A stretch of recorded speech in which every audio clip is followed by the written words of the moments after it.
주님께서 여러분과 함께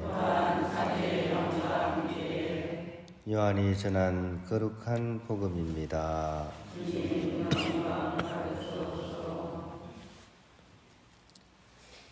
그때 예수님께서 제자들에게 말씀하셨다.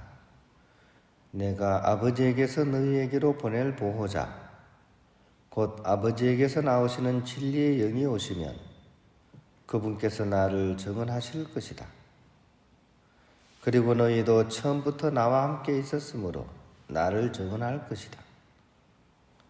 내가 너희에게 이 말을 한 이유는 너희가 떨어져 나가지 않게 하려는 것이다.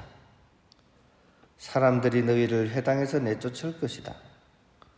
게다가 너희를 죽이는 자마다 하느님께 봉사한다고 생각할 때가 온다.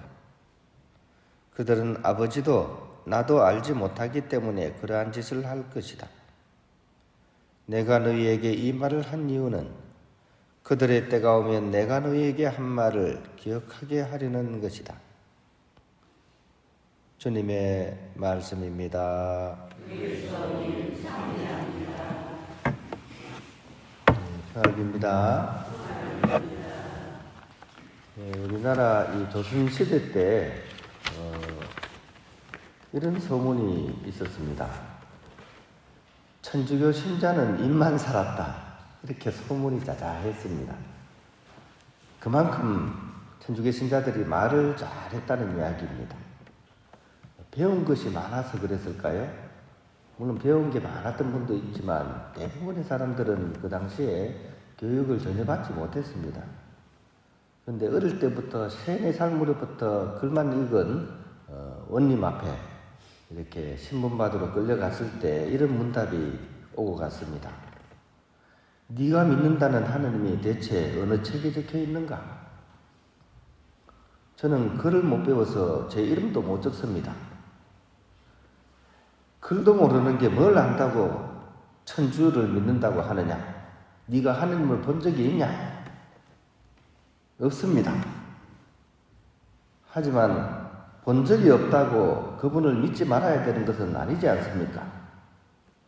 저는 우리나라의 나라님을 한 번도 본 적이 없습니다.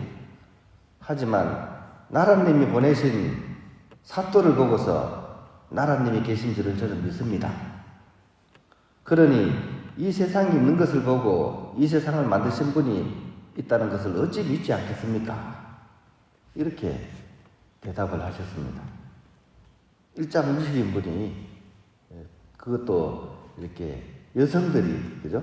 죽음을 앞두고서 이렇게 당당하게 말씀을 하셨습니다. 대단하시지 않습니까? 그 어려운 시기 배우지 못한 분들이 이렇게 할 수 있었던 그 비결은 뭘까요?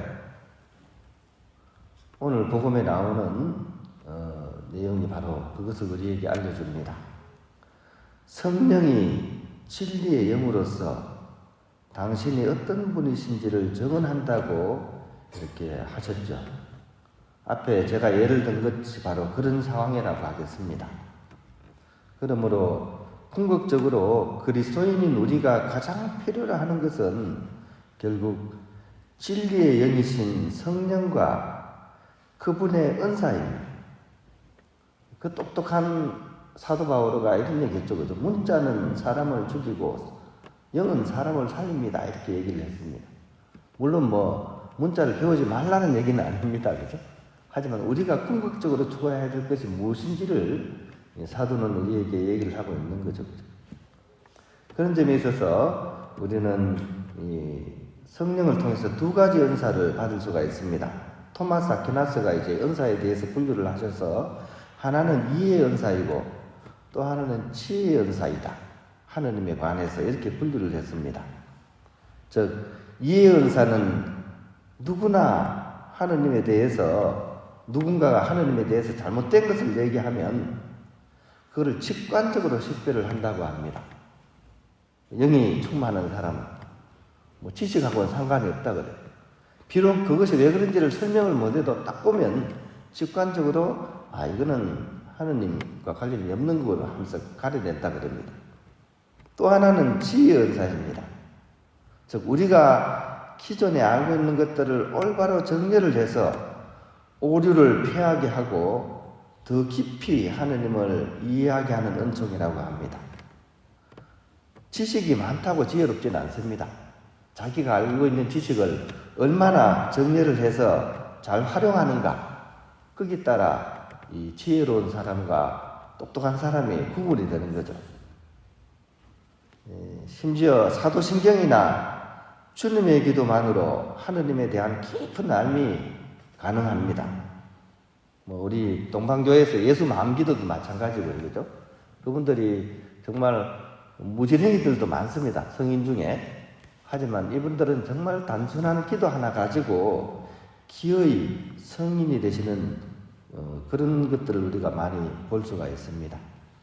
그런 점에 있어서 하느님을 향해 나아가는 여정은 오히려 단순할수록, 순수할수록, 또 맑을수록, 호수가 깊어서 산을 담는 것이 아니라 호수가 맑아서 그 큰 산을 다 담는다는 그런 노래 가사처럼 우리도 궁극적으로 추구해야 될 것은 바로 그런 것이라는 거죠.